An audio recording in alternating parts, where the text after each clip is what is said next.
ያነበብኩት መስሎኝ ነው እና ሶሪ ባለማወቅ የሆነ እንደሆነ እንድትወስዱልን እንፈልጋለን። ቴንኪው መሐመድ። እና በተለያየ ቦታ ላይ ያለውም እንደዛ ነው። ሰው ኢትዮጵያን እንትን ለማለት የግብፁ ሆነ የኢትዮጵያ ጠላቶች የተመቱበት በኢትዮጵያዊ ሚስጥር ኢትዮጵያ እናጠፋለን ያሉትን ሁሉ ቀድመን ያጠፋንበት እድል እንዳለ እንድነግራችሁ ነው የምፈልገው።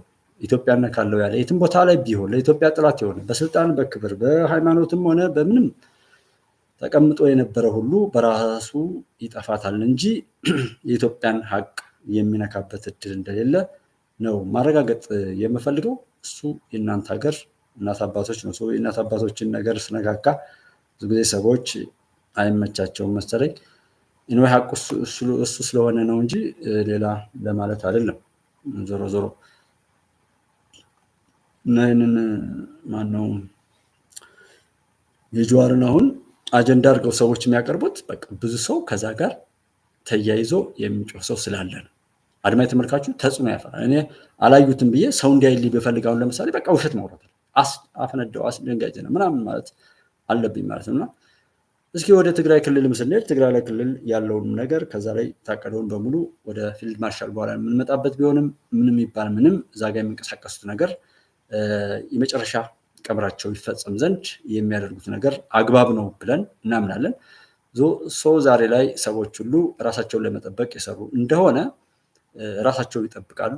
ነገር ግን ክፉ ምኞት ኖሯቸው በዛ ላይ እንልከሰከሳለን እንድናደርጋለን ያሉ እንደሆነ ግን በዛ ይፈተናሉ። ሰዎች ሲያለሙ ሲሰሩ ሲያድጉ ሲለወጡ ስኬት ሲመጣ የማይነገርላቸው ሁሉ በልቅሷቸው ወይም ሲሞቱ ወይ ሲታመሙ ወይም የሆነ ነገር ሲሆኑ ዜና የሚሆንና ያ ነገር የሚያዋጣ ከሆነ እያንዳንዱ ሰው ሰውን ለመግደል ሰውን ለማፈናቀል ሰውን ለማስጮህ ምናምን ይሰማራል ማለት ነው። ቢኮዝ ሰው የሚያደምጠው የሰዎችን ሰላም አለመሆን ከሆነ ሰዎችም በዛ ላይ የሚነግዱ ሰዎችን ሰላም በመንሳት በመግደል በማፈናቀል የሚያተርፉ ከሆነ ያን ነገር ኢንቨስት እያደረጉ ለሌላ ኢንቨስትመንት የሚጣደፉበት ሁኔታ ይመጣል። ደግ ነገር መረጋጋት ማብላት ማጠጣት የሚወደድ ከሆነ ግን ሰው ሁሉ ወደዛ ይመጣል ማለት ነው። እንዲቀላል ነገር አትበሉ። ለዛ ነው ከጌታቸው ረዳ ይልቅ ደብረጽዮን የሚለው ቲም እንትን ይላል ድሮ አለማፈሩ ቢቀርም ማለት ነው። ትግራይ ላይ ያው ስም በማጥፋት ብቻ የሚፈታ የትግራይ ችግር የለም ብለዋል አቶ ጌታቸው ረዳ ማለት ነው። የትግራይ ጊዜያዊ አስተዳደር ፕሬዝዳንት አቶ ጌታቸው ረዳ ዛሬ መስከረም 19 2017 ዓ.ም ከትግራይ ደቡባዊ ምስራቅ ዞን ተወካዮች ጋር በመቀሌ የሰማዕታት ሐውልት አዳራሽ ተወያይተዋል። ፕሬዝዳንት ጌታቸው ረዳ ጊዜያዊ አስተዳደሩ ተልዕኮቹን በአግባቡ እንዳይወጣና እንዳይፈጽም ከቅርብና ከሩቅ የሚያጋጥሙትን መሰናክሎች በመመከት በትኩረት ይሰራል ነው ያሉት። ስም በማጥፋት የሚፈታ የትግራይም ችግር የለም ያሉት ፕሬዝዳንቱ የህዝብ ህልውና ለማረጋገጥ የምንሰራቸው የጋራ ስራዎች በአንድነት መፈጸም ወይም መከወን አለባቸው ሲሉ አክለዋል። ፕሬዝዳንቱ አቶ ጌታቸው ረዳ ዛሬ ከደቡብ ምስራቅ ዞን ተወካዮች በመቀሌ ሰማዕታት ሐውልት አዳራሽ ያካሄዱትን ህዝባዊ ውይይት የነበረው መልእክት ቴክፋ ኢትዮጵያ ላይ ያው በዚህ የመቀሌ ቤተሰብ ብሎ ታዝቧል ማለት ነው። በዶክተር ደብረጽዮን ገብረ ሚካኤል እና በአቶ ጌታቸው ረዳ የሚመራ ህወሓት ተብሎ ለሁለት ከተከፈለ በኋላ ዛሬ በፕሬዝዳንት አቶ ጌታቸው ረዳ መሪነት በመቀሌ የተካሄደው ህዝባዊ ውይይት ከባድ ድባብ የነበረው ነው የሚለው።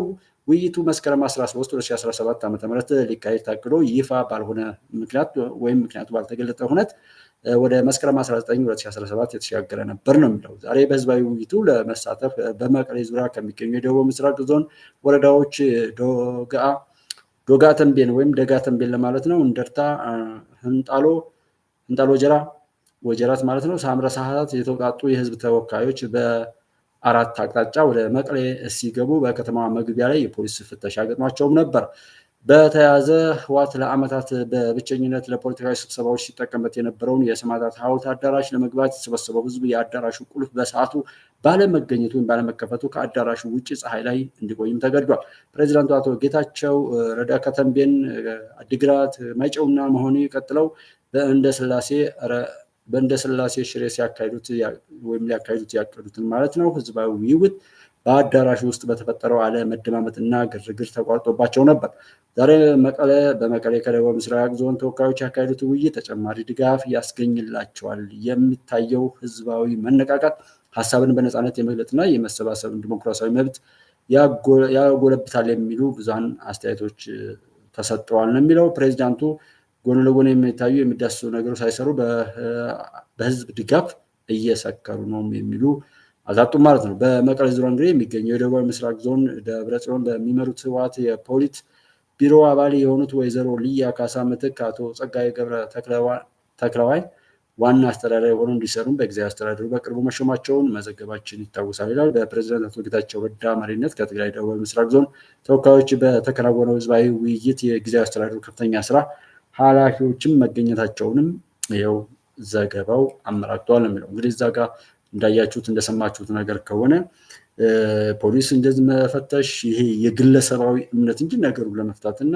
ሐቁን ለማውጣት እየተሰራ አለመሆኑና እነዚህ ቡድኖች ደግሞ እንዴት ብለው እንደነበረ ወንድማችን ሲሳይ አገና ጋር ያለውን የጀነራል ፊልድ ማርሻሉን ብርሃኑ ጁላን ገለጣዎች በቃ ኖርማል እንደወረደ የሰሙትን ያዩትን የኖሩትን ነገር በቀላሉ የሚናገሩ ናቸው። ፊልድ ማርሻል ብርሃኑ ጁላ ሐቅን ከመመስከር ውጪ ሌላ ነገር እንትን የሚሉ ሁሉ አይመስልምና አንዳንድ ሰዎች ከቅናት የተነሳ የተለያየ ቦታ ላይ የሆነ ነገር ሲሉ ትሰማላችሁ። ጀስት ጠላቶች ሆነው ያንን ነገር ለማጣጣምና ለመናቅ የሚሞክሩ ሰዎች እነሱ ራሳቸውን የሚቀጡት። ማንም ሰው ሲናገር እኮ ውስጡ ጋር ያለውን የለመደውን የኖረውን ሲያደርገው የቆየውና ለማድረግ ያሰበውን ነው። አሁን ላይቭ ላይ ያለ ነው። በሆነ ቅጽበት ስህተት ይፈጠራል። ከውስጥ የተቋጠረ ክፋት፣ ተንኮል፣ ውርደትና ውድቀት ካለ ድንገት ያ ከውስጥ ያለ ባህሪ ይወጣል። በቀላሉ 1 ሰዓት 2 ሰዓት ሰው እያወራ በድንገት ክፉ ነገር፣ ገነጣጣይ፣ በታታኝ፣ ነውር፣ ጥፋት የሚባሉ ነገሮች መውጣታቸው አይቀርም። ለምን እያድበሰበሰ የሚሄድ ሰው መናገር አለበት። አናግሩት። የትኛውም ቦታ ላይ ያላችሁ ሰዎች ውስጡን ማወቅ ያቃታችሁ ሰው ካለ አንድ ነገር ልንገራችሁ።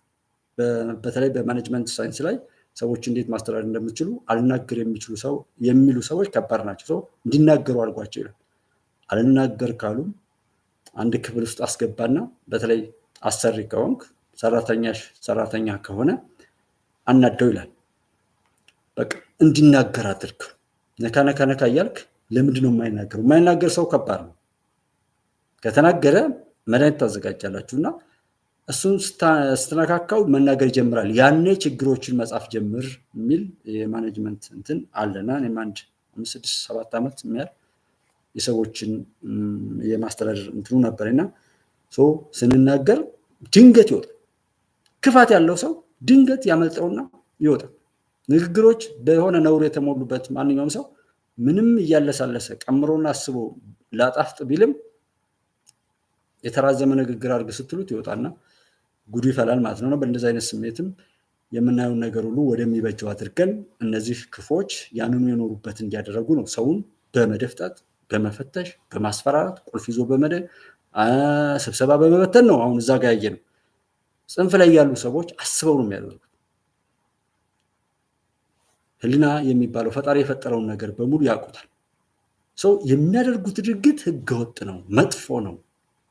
እሱን አስበው ከገቡበት ቀን ጀምሮ ጭካኔ የተሞላበት ነገር ነው። አንዴ ኃጢአት ውስጥ ገብተው አንዴ መቅበዝበዝ ውስጥ ስለገቡ በጭካኔ የተሞላ ነገር ያደርጋሉና ያንን ሁሉ ነገር ነው ፊልድ ማርሻሉ የገለጡት። ማንኛውም ጽንፈኛ ግብፅን ጨምሮ የኢትዮጵያ ጠላቶች ሁሉ ኢትዮጵያን ምንም ማድረግ እንደማይችሉ የሚያረጋግጥ መግለጫ አለው። በደንብ አድምጡት ነው። ቢኮዝ ፊልድ ማርሻሉ ሲናገሩ ደጋግሞ መስማት እውቀት ይሆናል። እዛ ቦታ ላይ ነው ያሉት። ማንም ተንታኝ በታኝ የሚባል ሰው የሚያወራው ደግሞ ከግለሰብ አቅም ነው። ቦታው ላይ የለም። አንድ ኦፕሬሽናል ነገሮችን ማከናወን፣ አንድ ድርጊት ሲፈጸም ለዛ ቅጽበታዊ የሆነ ውሳኔ መስጠትን እሳቸው ሄደውበታል። ሌላው ሲያወራ ግን በመስማት ወይም ደግሞ የግል ፍላጎቱን ለማሳካት ነው። በክፋት ነው የሚያወራው፣ ለጥፋት ነው የሚያወራው። ስፖንሰር ይደረጋል። እነዚህ ክፉ ሰዎች ተደራጅተው ገንዘብም ሆነ ምናምን ብለው ያህል ተደራጅተው የሚለፉት የሚሯሯጡት ሐቅን ደፍጥጠው የነሱን የረከሰ ነገር ተግብረው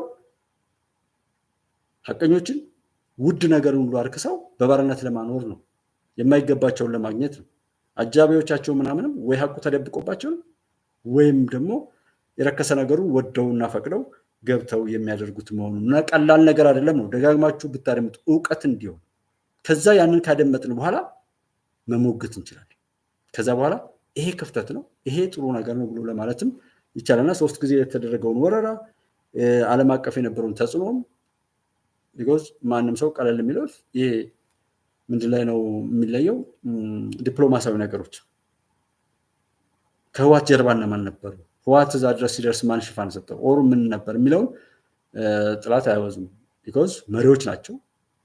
የ120 ሚሊዮን ህዝብ ጉዳይ አደራ አለባቸው። ማንም ሰው እኮ ጠያቂ የለም በማለት በንቀት ነው። እንደነ መሳይ አይነቱ ደግሞ በቃ አብዷል። ምንም ያን ሊሰራ ነው የተፈጠረው። ከዛ ውጭ መሪ አይችልም። ልምከር ላስብ ብሎ የተገለበጠለት ነው ያበቃው መሳይ የሚባለው። ከዛ በኋላ ማንም የተፋውን ላዩ ላይ እየተሸከመ መልሶ የሚተፋ እንጂ የራሱ አይደለም። እነ ደረጀ ምናምን የሚባሉ ሰዎች ጀስት እንደዛ ናቸው፣ አይቀየሩም ማለት ነው። ያ የገዛቸው ኃይል አብሯቸው ነው ያለው። ምንም ነገር ሲያደርጉ በጥፋት ነው የሚደሰቱት። ልማት አያስደስታቸው። ሰው ከጨለማና ብርሃን ዝምድና ያላቸውም እነሱ ጨለማውን መርጠዋል።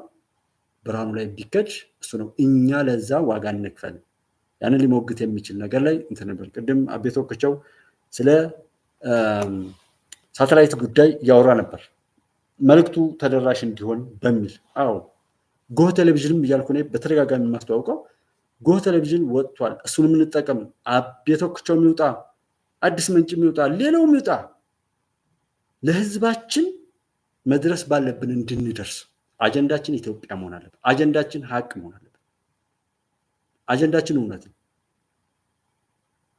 እና 249 ከሆነ ሀቅና ሳቅ ስንት ጊዜው ዛሬ 250 በመድረስ እንኳን የሆነ እንትን ተሰምቶኛል። ግን አፈነደው ምናምን የሚሉ ቻናሎችን ስንት እንደሆኑ ማየት ትችላላችሁ። መሰረት የሚያስይዙ ራሳችን አውቀን ሌሎችንም ለማሳወቅ የምንሰራበትን አቅም ሊፈጥሩ የሚችሉ ሰዎችንና እንደዛ አይነት ነገሮችን ሲሆን ሆነ ብለን ፈጥረን አደራጅተን መስራት ነበር። ያ ቢቀር ግን ማንም አያቸውም። ለዛ ሳምፕል የራሴን ባረግ ነፃ ስለመሆን ስለ ራሴ ጉዳይ ብናገር ነፃ ስለሚያደርገኝ የራሴን ማየት ትችላላችሁ። የምታዩት እንድትታዘቡ ሀቁ እንድታውቁ እንጂ ለምን አላዩም በእኔ በቃ ስላልጣማቸው ነው፣ አቀራረቤ ስላልተመቻቸው ነው፣ የምናገረው ነገር በቃ ለነሱ ስለማይሆን ነው። በዛ ነው ማለት ግን የምናሸንፈው እኛ ነን ካልንስ። ወደ ዝርዝር ነገሮች ከመሄዳችን በፊት ፊልድ ማርሻል ብርሃኑ ጁላ ምናልባት በኢትዮጵያ ታሪክ ውስጥ በግልጽ ነው የመጀመሪያው ፊልድ ማርሻል ነው እና ምን የተለየ ስሜት ይሰማዎታል? የመጀመሪያው ኢትዮጵያዊ ፊልድ ማርሻል የሚል ማድረግ ማለት ነው። በቃ ጀነራል ያለው የነበረው አይነት ስሜት ነው። የተለየ የለም። አመሰግናለሁ። ምናልባት ወደ ዝርዝር ጉዳዮች ከመሄድ በፊት እንግዲህ እርስዎ የኢትዮጵያ ጦር ኃይሎች ጠቅላይ ኤታማዦር ሹም የሆኑት በሰሜን ህወሓት ጋር ጦርነት በፈነዳ ማግስት ነበርና ወደ 4 ዓመት ጥቅምት አካባቢ 4 ዓመት ይሞላዋል ካልተሳሳትኩና በእነዚህ 4 ዓመታት ጊዜ ውስጥ ፈታኝ ከባድና የሚሉትን ጊዜ ወይ ደግሞ ያሳለፉትን የሚያስታውሱት ብዙ ከባድ ነገሮች ይኖራሉ። በእርስዎ በአጠቃላይ በኢትዮጵያ ላይ ከባድ ፈተና የተደቀነበት ብሎ የሚያስታውሱት አጋጣሚ ይኖራሉ? አዎ ማለት ለውጡ እንደተከሰተ ያው ብዙ ጊዜ ኢትዮጵያ ላይ ለውጥ ሲከሰት ከለውጡ ጋር ተያይዞ ብዙ ነገር ይከሰታል። ለምሳሌ ንጉሱ ከስልጣን ሲወገዱ ወረራ መጣ። ብዙ የነፃ አውጪ ግንባሮች ተፈጠሩ። አፄ ምኒልክም በሞቱ ጊዜ ተመሳሳይ እንትን ነበረ፣ የፖለቲካ ቀውስ ነበረ። ልክ ተመሳሳይ አሁን በመጣው ለውጥ ጊዜም ተመሳሳይ ነገር ነው የተከሰተው። እኛ መከላከያ ሰራዊት አባላት ነን። ከፖለቲካ፣ ከሃይማኖት፣ ከብሔርተኝነት ነፃ መሆን አለብን የሚል በኢህአዴግ ጊዜም ይባላል። በኢህአዴግ ጊዜ ይባላል፣ ግን ውስጥ ለውስጥ ደግሞ ሌላ ነገር ይሰራል። በዚህ ምክንያት የኢህአዴግ ጊዜ የነበረው ሰራዊት ከወገንተኝነት ከብሔርተኝነት ነፃ ነው ብለህ አፍን ሞልተህ መናገር አትችልም። እና የሚንጸባረቁ ነገሮች ነበሩ። የውስጥ ሽኩቻም ነበር፣ ወደ ብሔር ማድላት ነበር እና የሰራዊት ግንባታ አቅጣጫ ላይ መከላከያ ሰራዊት የአብዮታዊ ዲሞክራሲ ምሽግ ነው ይላል። ይሄ ከፖለቲካ ገለልተኛ መሆኑን አያመለክትም። እንደዛ አይነት ሰራዊት እያለ ለውጥ መጣ። ለውጥ ሲመጣ ስልጣን ላይ የነበረው በተለይም የህወሓት ቡድን ከፍተኛ ረብሻ ነው የፈጠረው። በሶማሌ ረብሻ ፈጥሯል። ሲዳማ እና ወላይታ መካከል ረብሻ ፈጥሯል። አዲስ አበባ ላይ ረብሻ ፈጥሯል።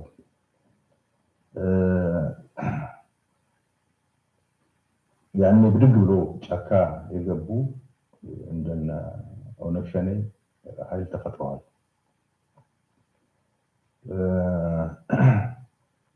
እና ይሄ ሁሉ የመጣው ለውጥ ለመጣል ለመወም እንዳይጠነክር ለማድረግ ወይም እኛ ያለን ይሻላል የሚል አስተሳሰብ በኢትዮጵያ ውስጥ ህዝብ ውስጥ ለመፍጠር የተሰራ ስራ ነው። ስለዚህ እሳቸው እንግዲህ የሚናገሩት ቦታው ላይ ያሉት ከኛ ውጪ ወደ ውጪ ሰላም እናስከብር እኛ ነን ወይም ሰላም የነበረው በእኛ ጊዜ ነው ለማለት ባለ በሌላ አቅማቸው መንገድ ይዘጋሉ፣ ሰው ይገላሉ፣ ምን ይላሉ ምናምን። እና እዛ ጋር በደንብ የሚያብራሩት ምንድነው እዚህ ጋር የነበረውን ፍላጎት እሱን መፈንቅለ መንግስት ሁሉ እናድርግ እንደተባለና ጀነራል ሳሞራን ጨምሮ ይሄ አሁን ባለው ኢህአዴጋዊ ጥላቻ የኢህአዴግ በሽታ በሀገሪቱ እንዲተስፋፋበትና ይህን ለውጥም እንዲመጣ ገፊ ምክንያት ሆኖ ከመጣበት አንጻር በዚህ ሁናቴ ላይ መፈንቅለ መንግስትን ቢያደርግ አንደኛ መከላከያ ሰራዊቱ ራሱ ለአንድ ብሔር ወይም ለህዋት የቆመ ነበር። ያ ቀዩ መጽሐፍን መሰረት ያደርግ ህዋት ማለት እንደዚህ ነው እንትና ማለት እንደዚህ ነው እንጂ ሀገር አንድነት የሚባል ነገር እንደሌለ ይታወቃል። 91 እና 92 ላይ በነበረው ከኢትዮ ኤርትራ ጦርነት ጋር በተያያዘ የተሰበሰቡት ወይም ከያሉበት መጥተው የነበሩ የኢትዮጵያ ጀግኖችም ቢሆን በኋላ ላይ በዘረኝነት ባላቸው አቅምና ኢህአዴግ ይጠላው የነበረው እውቀት ያላቸው አመለካከታቸው በጎ የሆነ ሀገርን የሚያሻግሩ እጅግ አስተዋይና ረቀቅ ያሉ ሰዎችን ነበር ወያኔ የሚጠላው፣ የሚያሳድደው፣ የሚያስረው፣ የሚገለው፣ የሚያባረረው ማለት ነው። ቢኮዝ ባንዳ ደግሞ ሀገርን ማዋረድ፣ ክብርን ዝቅ ማድረግ በየትኛውም ማግባብ ላይ የድሮውን ታሪክ እንኳን አለ ቢባል ሰዎች የሰሩትንም ቢሆን በነውር ቀይጦ ወይም በነውር ነገር ሸፍኖ ለዛሬ ምንም ነገር እንዳይሰራ ጭራሽ ዛሬ ላይ እርስ በርሱ የሚባላ ትውልድ ለመፍጠርና ያን ታሪክም ለዛሬ መባላት ለዛሬ መገዳደል ከተጠቀመበት ዛሬ ላይ መጠፋፋት ብቻ የሚያስቀምጥ ትውልድ እንዲመጣ በእውቀትም ይሁን በአመለካከት የጀግና ልጅ ነኝ እንኳ ቢል ያንን ከፈከራ ባለፈ ግን ራሱ ጀግና እንዳይሆን ውርደት ጌጡ፣ መገነጣጠል መበታተን ክብሩ፣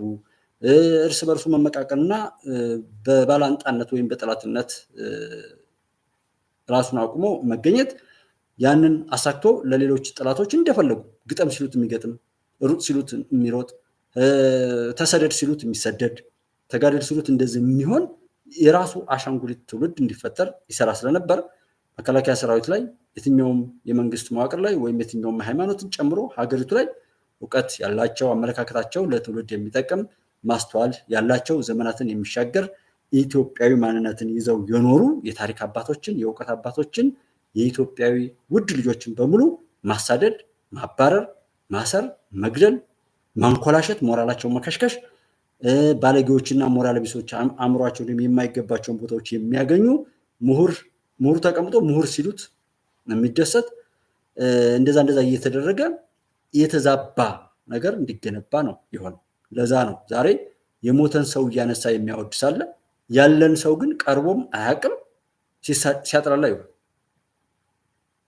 ለዛ ነው ብዙ ቦታዎች ላይ የምታዩት ነገር በሙሉ በርባናዊ ባህሪ ያለው የገዳይ የጨፍላቂ የዘራፊ የደፋሪ ባህሪ ያላቸው ሰዎች ሲጨበጨብላቸው ይዋለ ብዙ ነገር ኢንቨስት እየተደረገባቸው ለመስራት የሚፍጨረጨሩ ሰሩ አልሰሩ እንኳን በቃ ለመስራት የሚፍጨረጨሩ ሰዎች ምንም ነገር እኮ ቢፈጥሩ ላይክ ምንም አለ ማለት ይቻላል ጀስት ግን ያ ገዳዩ በገዳይነቱ እየተፈራ የሚሰሩ በጎ እሳቤ በጎ አመለካከት ያላቸው እዝነት ያላቸው አዛኞች ሰውን አቃፊዎች ሲሰደቡ ሲጠለጠሉ ይላሉ ማየት በቂ ነው ማለት ነው በየእንትኑ ቅድም እንዳልኳችሁ ነው ያ ውሎውና እንደዛ መደረጉ በጣም በሚገራርም ሁኔታ የምታዩት ብዙ ነገር አለ ያልተበከለ ነገር ሁሉ ስለሌለ ጉዳዩ ምንድነው ካየነው ከሰማነው ከደረሰብን ማንኛውም ክፉ ነገር ወጥተን ለመውጣትም ሳንሰራ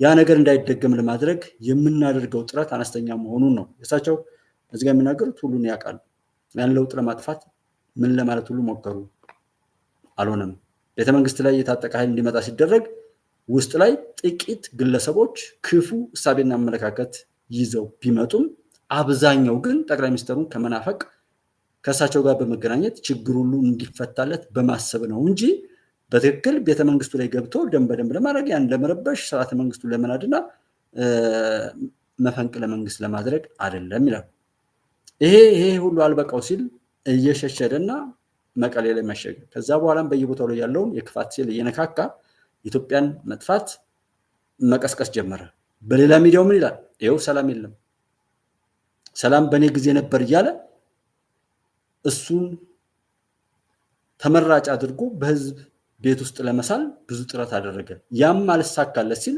ሰሜን ዕዝ ዛጋ ከኤርትራ ጋር ያልጀርሱ ስምምነት ተግባራዊ ሲሆን ዛጋ ለዛ ስጋት ተብሎ ሄዱ ማንኛውም መሳሪያዎችና የሰው ኃይል ቦታው እንዲህ ሲባል መንገድ እየዘጋ ሲያዘናጋን ቆየ በኋላም እቅዱ እድሜ ልኩን ነው ከደርግ ከመንግስቱ ኃይለ ማርያም የተወረሱ የጦር መሳሪያዎችን ሳይቀር በየጥሻው ቀብሮ የኖረ ነው እድሜ ልኩን የተዘጋጀ ጸረ ኢትዮጵያዊ ማንነቱን ይዞ የቆየ ሀውዚ ላይ ገብቶ ያስጨፈጨፈና ሰው አልደግፈው ሲል ጭካኔ በተሞለበት የደርግ ሰራዊትን ሚሊተሪ እየለበሰ ነፍሰ ጡሮችን ሳይቀር ሆድ የቀደደ ያንን እያዩ ነው ሰዎች የተሰበሰቡት አሞራው ነው የሚባል ልጅ አንዴ በቲቪ ላይ የሆነ ዶክመንተሪ ላይ እንትን ሲል እሱ የሚያየው ድራማውን ነው እነዚህ ጸረ ኢትዮጵያ ጸረ ሰው የሚባሉ ቡድኖች ደርግን ለማስጠላት የደርግን ሚሊተሪ ለብሰው ቪዲዮ እየተቀረጹ ነፍሰ ጡሯን ወዳን ቀደው ልጅ ይበትኑ ነበር ያንን እያሳዩ አታይም እንዴ እንዲህ እየተደረገ ነው ምን ትጠብቃለህ እየተባለ ተነገረን ከዛም ከረኝነትም ምንም ነገር ያለን ነገር ሳናስብ ወደፊት ብለን ተነሳን ይላል እንደዛ እየተደረገ ነው የተቀሰቀሰው አሁን ያሉት ፋኖ ሸኔ በጭካኔ ነው ሰዎች እንትን ብለው ይገሉና የሚለብሱት የመከላከያ ልብስ ከሆነ የፌደራል ፖሊስ ከሆነ ያለው የመንግስት ስርዓት ከሆነ በሶስት ጊዜ ወረራው ህዋት ያደረገው ያንን መስሎ ያንን ህዝብ መጉዳት ከዛ ደግሞ እሱ ራሱ ገሎት እው ተገደልክ እያለ ቪዲዮ እየቀረጸ እሱ ራሱ ደፍሮ እው ተደፈርክ እያለ እሱ ራሱ ያደረገው ነገር እንደገና ሌሎችን ሞቢላይዝ ያደረገ እየቀሰቀሰ ወደ ክፋቱ የሚወስድበት ነገር ሁሉ ነው የነካኩት ሰው እንደዛም አድርገው ወጣቱን ሴቱን ያስቀሙ ሰሜን ዕዝ እንዲያወጣ አደረጉ ከዛ ላይ ያለውን ከባድ መሳሪያ ምናምን በማወቅ እዛ 250,000 ሰራዊት ወይም ልዩ ኃይል ሰበሰብን ቢሉ ያ አውቆት አይደለም በዚህ እነሱ የሚያውቁት ክፋትና እዛ ላይ ያለው ሚሊተሪ ላይ ያሉ ልጆች የሚያውቁት የተለያየ ነው ሀገራቸውን ለመውጋት የሚያስቡ ብዙዎች አልነበሩም ጥቂቶች ያውቃሉ ሰው ያንን ነገር መብረቃዊ ጥቃት ወስደን ምናምን ብለው ያን ወስደው እንደዛ አድርገን በዛ መልኩ የመጨረሻ አቅማቸውን ለማድረግ ሞከሩ የሚል እና ብዙ ሰፋ አድርገው የተናገሩት ነገር ስላለ በደንብ የምታዩት ይሆናል በዋናነት አንድ ከተናገሩት ነገር እኔም ጋር የሚገጥምልኝ ፋኖ ሸኔ ወያኔ የሚባሉት እንትኖች በአሁን ላይ እንስማማለን እንፋቀራለን ከሻቢያም ጋር ቢሆን እንስማማለን ብለው የሚሉት ነገር እንደማይስማሙ የሚያረጋግጥ ነገር እሳቸው ተናግረዋል ለምን የሪዮት ዓለምም ሆነ የምን እቅድ የተለያየ ነው ብለዋል። አዎ የሚልካቸው የሚያበረታታቸው ማንኛውንም ነገር የሚያደርግላቸው ነገር በሙሉ አንድ አካል ቢሆንም እንኳን ምንድነው የሚሰራው ነገም የሚሆነው ነው የምነግራቸው። እነዚህ በየቦታው ላይ እንዳይግባቡ ተደርገው ያ ጠላት ከኋላ የሚጋልባቸው ኃይል ብቻ ያዛቸውን ለመፈጸም የሚችሉበትን አቅም ለዛ ከኋላ እኛ ለማናየው ስውር የኢትዮጵያ ጠላት የሚሰሩ ወጥንጨቶች ወይም መጫወቻ አሽንጉሊቶች እንጂ ለራሳቸው ስኬት የማይሄዱ ሆነው እንደተሰሩ ነው የሚያረጋግጠው። ይሄ ማለት ምንድን ነው? ዛሬ ላይ ሻዕቢያም ህወሓትም ሸኔም ፋኖም የሚባሉት ቢሰበሰቡም እንኳን ነገ ቀጥለው እርስ በርሳቸው የሚጠፋፉት ናቸው። ቢኮዝ ከተስማሙ አብረው ከቆሙ ዓላማቸው እቅዳቸው በእውነትና በመስማማት ላይ ክፉ ነገርም እንኳ ቢሆን ህብረት ለመፍጠር የሚያስችል አቅም እንዲፈጥሩ የገዛቸው የሚያዛቸው የሚጋልባቸው ኃይል አይፈቅድም። ያን ከሆነማ ሊያሸንፉ ነው። ካሸነፉ ያ ከኋላ ያለው ጥላት ሊወገድ ነው። ሁልጊዜም የእሱ መጫወቻ ሆነው እንዲቀጥሉ ከፈለገ የሚያዋድዳቸው፣ ከፈለገ የሚለያያቸው፣ ከፈለገ አንድ የሚያደርጋቸው፣ ከፈለገ ነጣጥሎ እርስ በርሱ የሚያባላቸው አድርጎ ነው የሰራቸው። ለዛ ነው የፋኖን ትግል እንኳ ብትወስዱት እስክንድር ምናምን ሺህ ከሚሊዮን የሚባል ነገር አለ። እስክንድር አለ፣ የሰሜን ዕዝ ምናምን ይባላል። ምን ማለት ነው? መከራው እንዲቀጥልና ጉዳቱ በህዝብ ላይ እንዲበዛ የህዝብ መከራና ስቃይ፣ ሞት፣ እንግልት እንዲበረታታና ያንን ጩኸትም ይዞ በሌላ ትርፍ ለመምጣት የዛ የህዝብ ጉዳይ አይደለም። ጉዳይ የሚያሳስበው የነዚህ መሪ ነኝ ምናምን የሚሉ ሰዎችን መራገጥ አይደለም።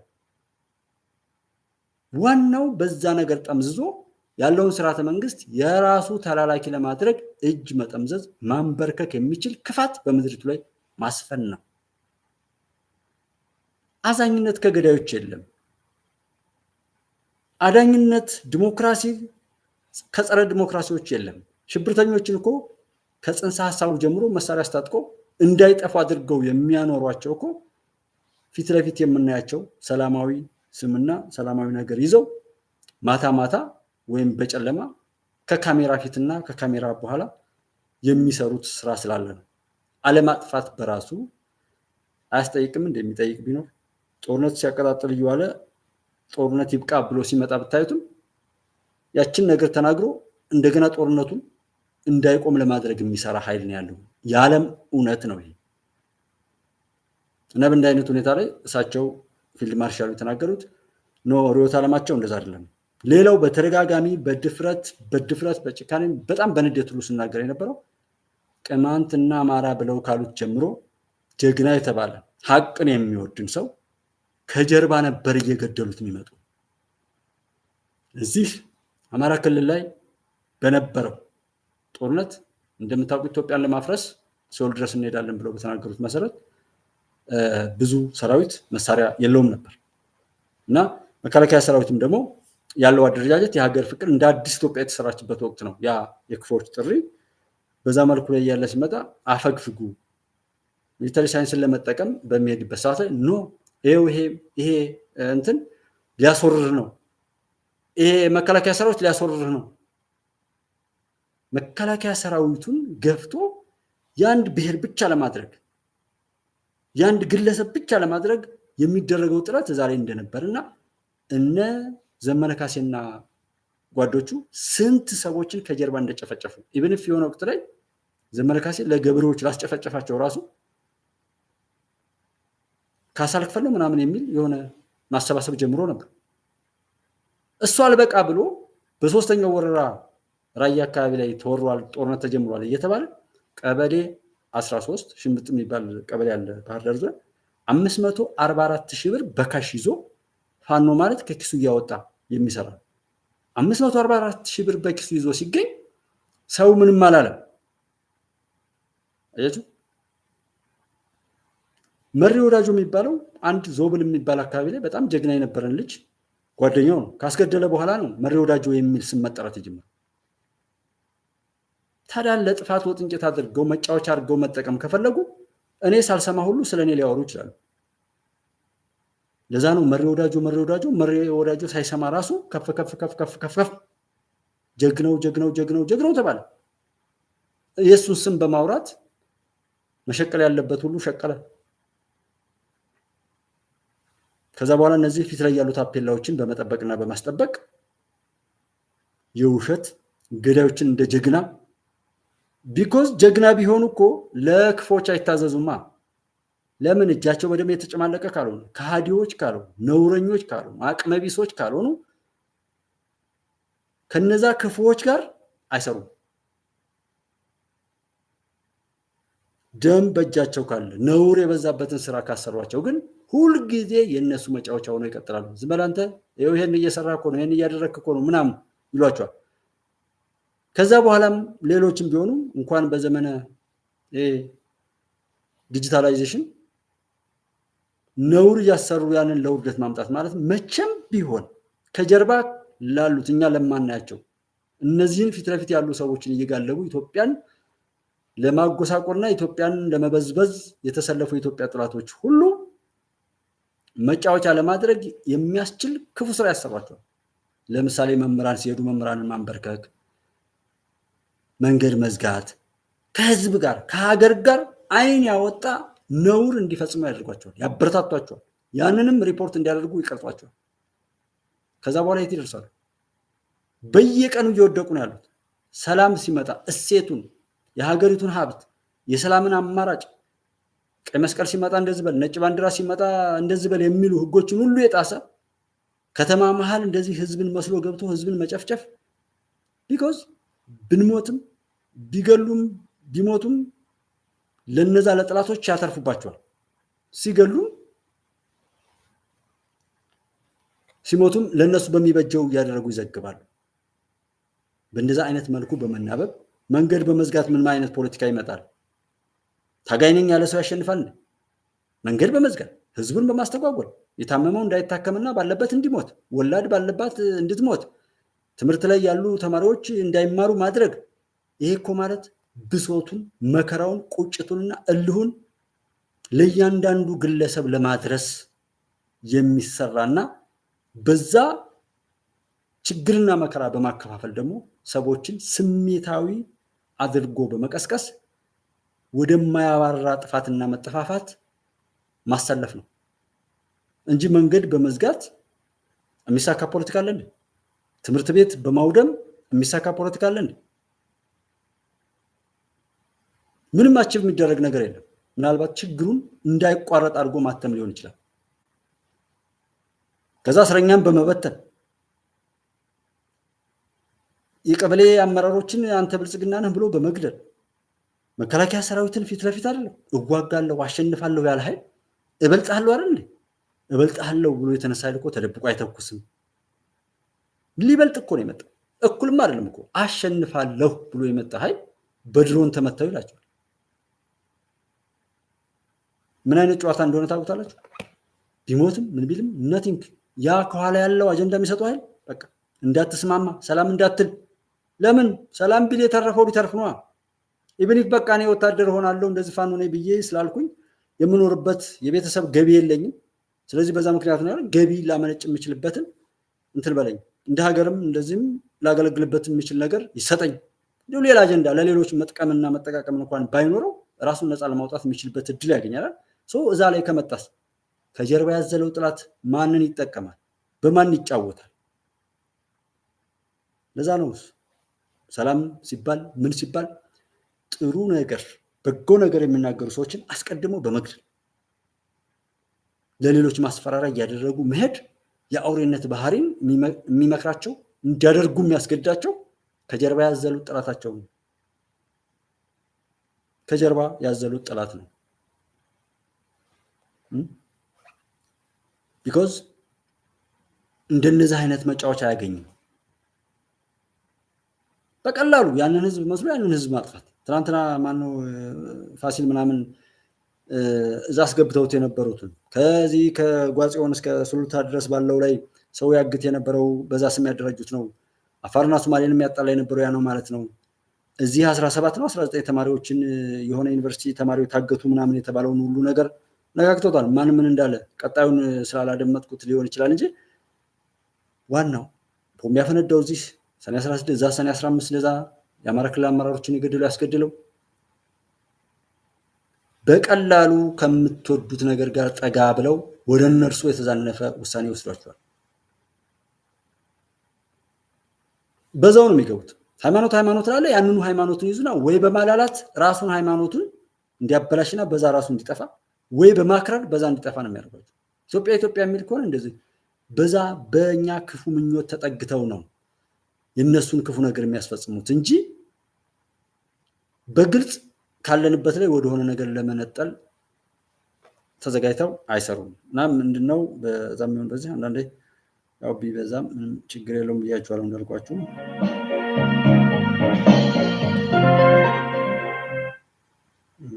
ምንድነው እዚህ 1 ሰዓት ነው። ለምን አይሰራውም የሚባል ነገር አይመጣም። ክልሎች መካከል የኃይል ባላንስ ልዩነት ተፈጠረ ማለት ነው። ለምሳሌ ኦሮሚያ ክልል ልዩ ኃይል የሚባል የለም፣ አማራ ክልል ልዩ ኃይል የለም፣ ሶማሌ ልዩ ኃይል የለም። ፈርሷል የነሱ የሁሉ ማለት ነው። ግን በትግራይ ክልል ሲታይ ደግሞ በቡድን መሳሪያ ጭምር የታጠቀ ኃይል ያለው ትግራይ ውስጥ ነው። ምክንያቱም ከክልሎች ጋርም አንድ ነገር ላድርግ ቢል እንደገና ከፌደራል ይሄ ኃይል የሆነ ነገር ሊያደርግ ቢል ፌደራል መንግስት እኮ ኃይል አለ። አሁን በፌደራል መንግስቱ አያሳስበውም የነሱ የታጠቁት ሁኔታ ቢያሳስበውም ካለው ሽግግር መንግስት ጋር የተነጋገረ እዛ ያለው ኃይል ወደ ሌላ የጸጥታ ችግር እንዳይገባ ማድረግ ነው። ከዛ አልፎ ከሄደ ደግሞ እርምጃ መውሰድ ያለበት። አጀንዳው ለምን አትዘጉም አይነት ጥያቄ ነው። አዎ አጀንዳው ለምን አትዘጉም የሚል ጥያቄ ነው። ይሄ እኮ ማአት ስቴክ ሆልደር ያለው ነው። ቲፒኤልኤፍ ራሱ ስቴክ ሆልደር ነው። ይሄ ሽግግር መንግስቱ ስቴክ ሆልደር ነው። ፌደራል መንግስት ስቴክ ሆልደር ነው። ዓለም አቀፍ ማህበረሰቡ ስቴክ ሆልደር ነው። ሁሉ በጋራ የሚሰራው ነው። ያደራደሩ ወገኖችም ሚና አላቸው። ስለዚህ አሁን ብዙ ኃይሎችን የሚመለከት ነገር አንድ አካል ብቻ ለምን አይፈታም አይባል። የታጠቀው እሱ ነው ብዬ ነው። ሌሎችማ አሁን ለምሳሌ ማይካም ላይ በተደጋጋሚ እየጠቀሱ ነው። ምክንያቱም ሰላሙን ለማጽደቅ ያለው ምርጫ የትግል ኃይሎች መሳሪያቸውን ማምጣት ነው። እና ዲዲአሩን ለምን አይተገብርም? እሱን ቢያንስ 75000 ሰዎች ማሰማራት የሚያስችል አቅም ነው። ፈንድ ያለ ተስተካከለ ነው። እሳቸው በተወሰነ ደረጃ ሲያነሱ እሱማ የተሰራ ነው። 75000 ለማሰናበት የተሰራ ነው። 75000 ሲሰናበት ገንዘቡ ተገኝቶ ሲሰናበት 75000 ሰው የታጠቀው ትጥቅ ያስረክባል። ከዛ በኋላም እንደገና ፈንዱ ሲገኝ የቀረውም እንትን ያደርጋል ማለት ነው። በዛው እዛም ያለ ሰራዊት ራሱ ዲዲአር የሚጠብቅ እንጂ ድሮ የነበረው አይነት አስተሳሰብ አለ። ድሮ የነበረው አይነት አስተሳሰብ ያላቸው ግለሰቦች ሊኖሩ ይችላሉ። እንደ ኃይል ግን ከአሁን በኋላ ጦርነት ገብቼ መንግስት ገልብጬ ምናምን የሚል አይደለም። ኦሬዲ በሰላም ስምምነቱ ተስማምቷል፣ ተወያይተዋል። ግማሽ ትጥቅ ፈቷል፣ ግማሽ እንኳን ባይባል ወሳኝ ትጥቅ ፈቷል። የሚቀረው ደግሞ በዲዲአር ፕሮግራም መሰረት ፈታለ ተብሏል። እሺ ብሏል። ለምን ዲዲአሩን አታፋጥኑልንም ነው እያለ ያለው። እና ዝም ብሎ ይሄ ኃይል በመኖሩ የታጠቀ ኃይል በመኖሩ ችግር ሊፈጠር ይችላል የሚለው አዎ ሊፈጠር ይችላል፣ ግን ደግሞ ላይፈጠር ይችላል። ችግሩ ኢትዮጵያ ተስቀድም የነበረው ታደጋ ውስጥ ይችላል። እንዴት ብሎ ምንም ሰራዊት የሌለው አገር፣ ሰራዊቱ የተበተነ አገር፣ ትጥቅና ተተኳሽ የሌለው አገር ያንን አይነት ጦርነት ቀልብሶ ወደ ሰላም ድርድር አስመጥቶ እሱም ተቀብሎት ከአሁን በኋላ የተጠናከረ መንግስት የተጠናከረ መከላከያ ሰራዊት ከነበረውም በእጅጉ በብዙ እጥፍ ያደገ የመከላከያ አቅም ተመልሶ ወደ 2013 አይነት ነገር ውስጥ ይገባል ተብሎ ወሰደ። አመሰግናለሁ ጀነራል ፊልድ ማርሻል። ግን ከዚሁ ጋር ተያይዞ በቃ ዋናው የምፈልገው ከሳቸው ነገር ያለው ብዙ ጊዜ ብዙ ሰዎች የሆነ ያልሆነ ነገር ያሉ ስጋት እንትን የሚሉበትን ነገር በድፍረት የምናገረው ነገር አለ። ዛሬ አራቱ ሀገራዊ ተቋማት ሆነው ራሳቸውን ችለው እንደ ሀገር ሀቁን ለመመስከር የተቋቋሙ መከላከያ ሰራዊት፣ የፌዴራል ፖሊስ፣ የመረብና የደህንነት ቢሮ ማለት ነው። ከዛ የሳይበር ዋረን የሚከታተሉ የመረብ ኤጀንሲ የሚባሉት የስም አጠራራቸውን ስህተት ብሰራ ኢትዮጵያን እንደማሻገር ግን አራት ምሰሶ ሆነው የሚቀጥሉ ነገሮች አሉ እና እነሱ እንደ ግለሰብ አይደለም፣ እንደ ግለሰብ ነው ራሳቸው ላይ ያለውን ሀቅና እውነት ለመመስከር ለሀገራቸው ሲሉ ዋጋ ከፍለው የራሳቸውን ታሪክ በበጎ ለመጻፍ የሚችሉ ጀግኖች በኢትዮጵያ ስሜት ያሉ ልጆች ተዋቅረው እንደ ተቋም የሚቀጥል ነው። ሌላ ሀገር እኮ ተቋማት ከግለሰቦች ስለወጡ አይደል እንዴ እነዛን ለመስራትና ምን ለማለት የማይሰራው? ባይደን ቢቀየር ትራምፕ ቢመጣ ነቲንግ አሜሪካ ውስጥ ያን ያህል ለውጥ የሚመጣ ነገር የለም። ቢኮዝ ራን ያደርጋል። የተሰራው ሲስተም በሙሉ በራሱ ቆሞ ይሄዳል።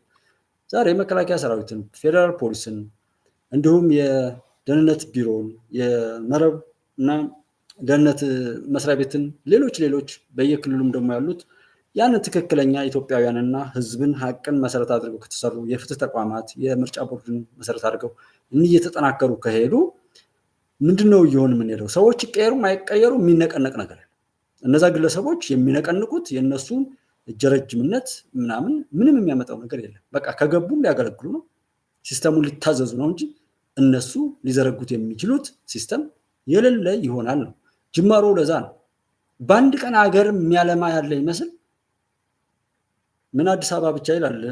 አሁን አዲስ አበባ ብቻ የሚባል ነገር መጥቷልና ከአንድ ነው የሚጀመረው። ጉዞም ከአንድ እርምጃ ነው የሚጀመረው።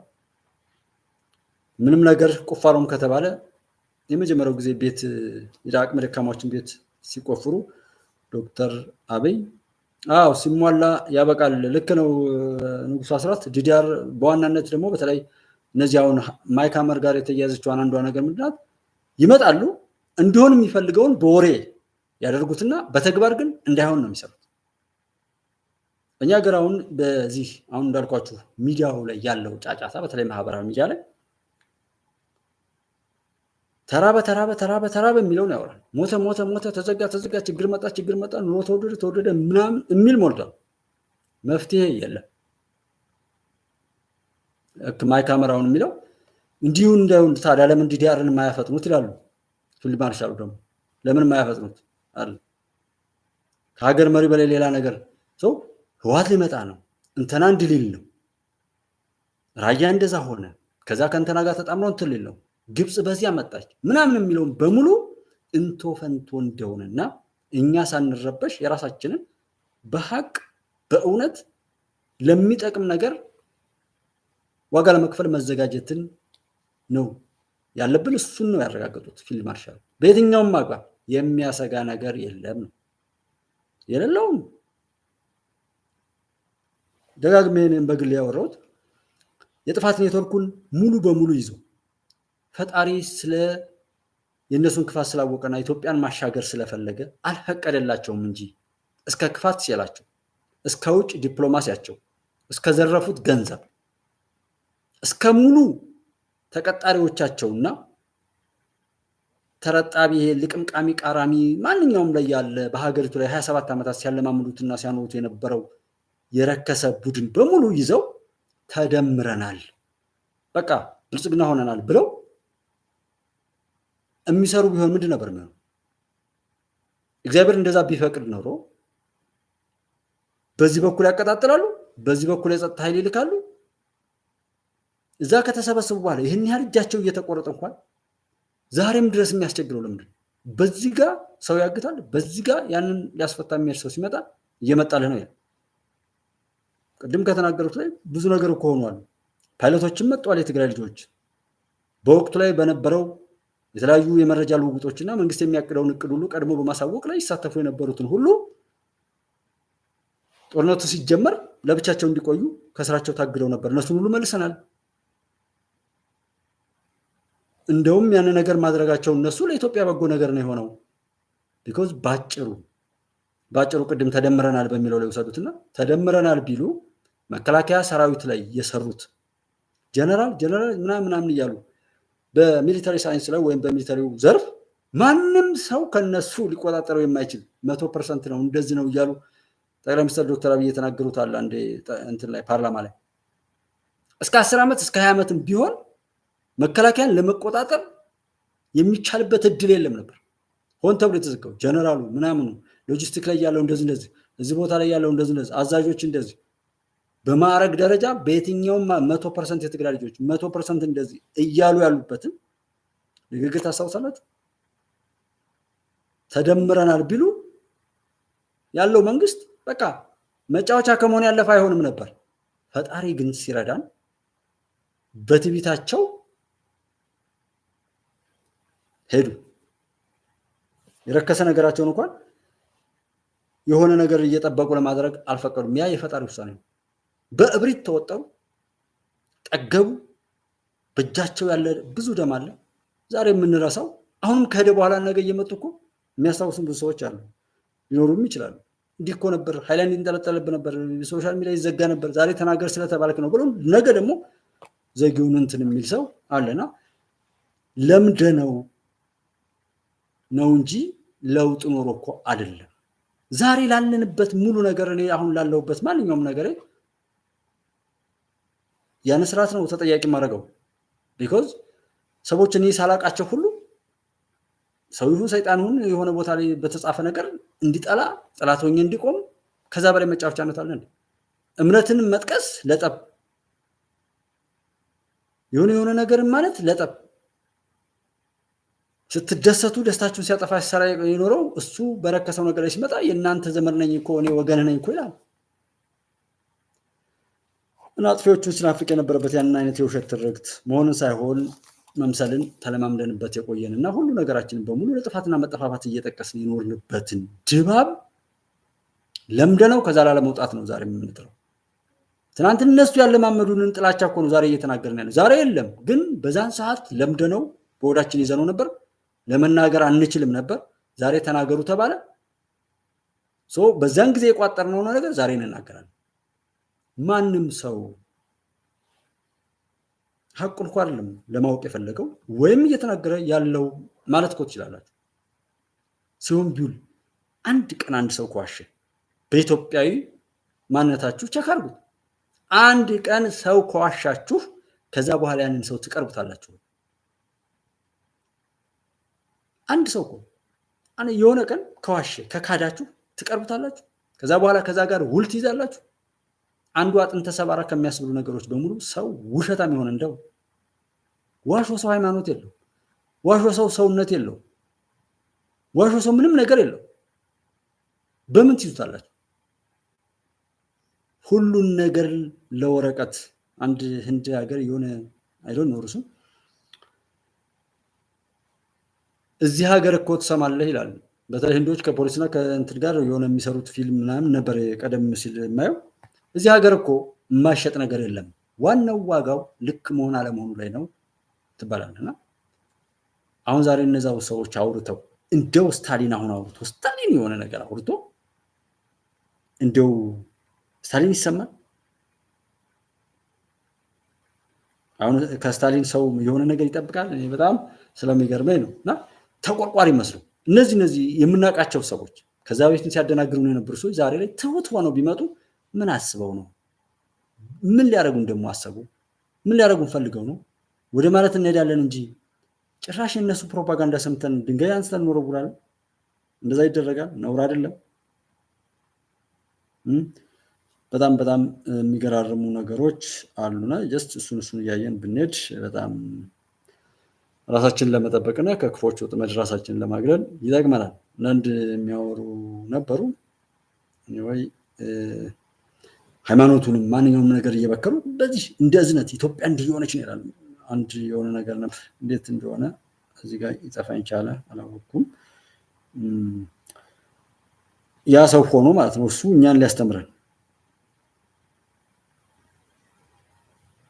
ኦኬ ስለ ጊዜው እዚህ ጋር እንትን አላገኘሁትም እና ኤኒዌይ ጠላቶቻችንን ካወቅን ከኤርትራ ጋር የነበረውን ነገር ትናንትናም እንዳልኳችሁ ነው።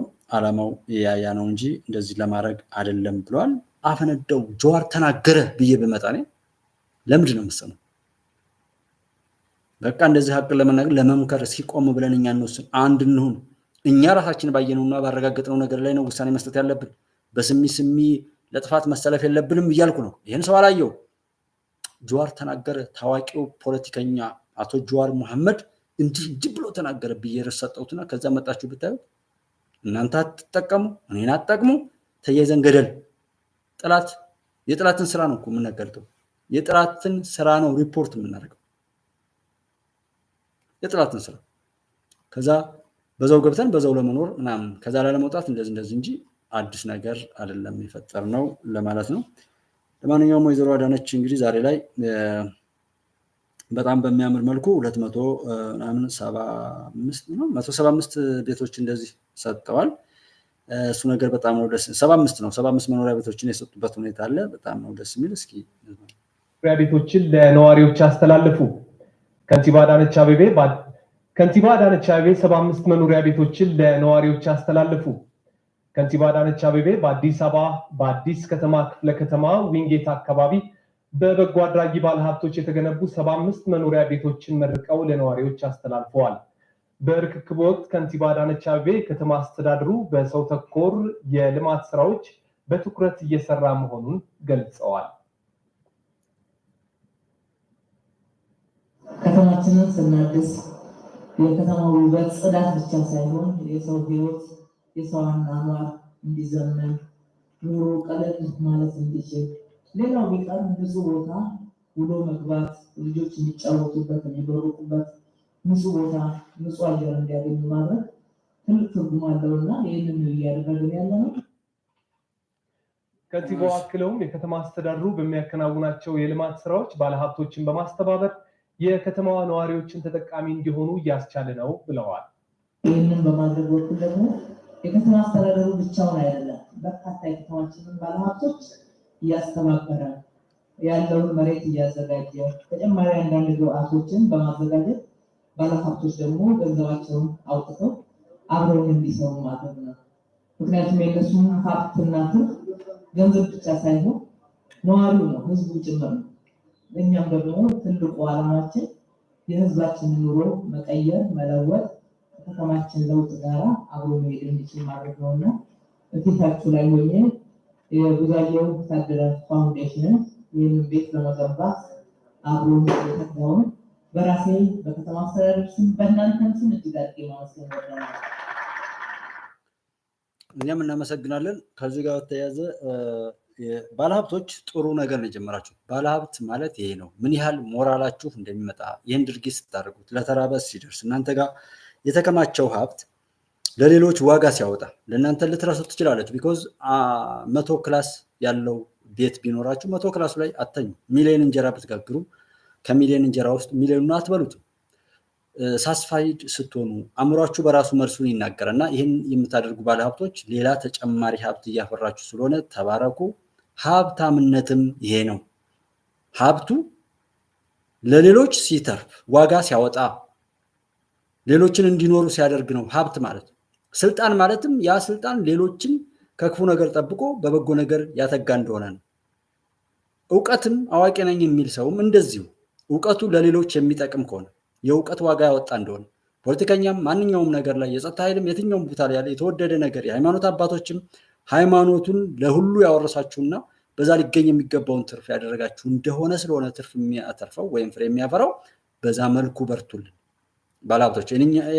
መፎካከር ያለባችሁ ፖዚቲቭ ነው። ይሄ ምን ያህል ሰላም እንደምታገኙ በህዝባችሁ መካከል በኩራት እንደምትሄዱ ከዚህ በፊት የነበረው የሀብታሞች ባህሪ መጠጥ ቤቶች ላይ ጭፈራ ቤቶች ላይ እንትን ማለት የሚፎካከራቸውን ሰው መግደል በወንጀል ምናምን መዘፈቅ ፍትህን ማዛባት እዛ ጋር ፍቱ ላይ ጸጥታ አስከባሪ ፍርድ ሰጪዎች ማንኛውንም የመንግስትን አካል በመግዛትና እንደዚህ ጉልበተኝነት ግብታዊነት ስሜት የሚነደው አይነት ማንነትን የሚመስል ነበር። ህገወጥ ኮንትሮባንድ እንደዚህ አይነት ነገር ነው እኔ የማውቀው ባለሀብት። ዛሬ ከዛ በፊት የነበረውን የማውቀውን የባለሀብቶችን ዜና እየቀየራችሁ ነው ያላችሁት፣ እያስተካከላችሁት ነው ሀብትን ሀብት እንዲያፈራ በማድረግ።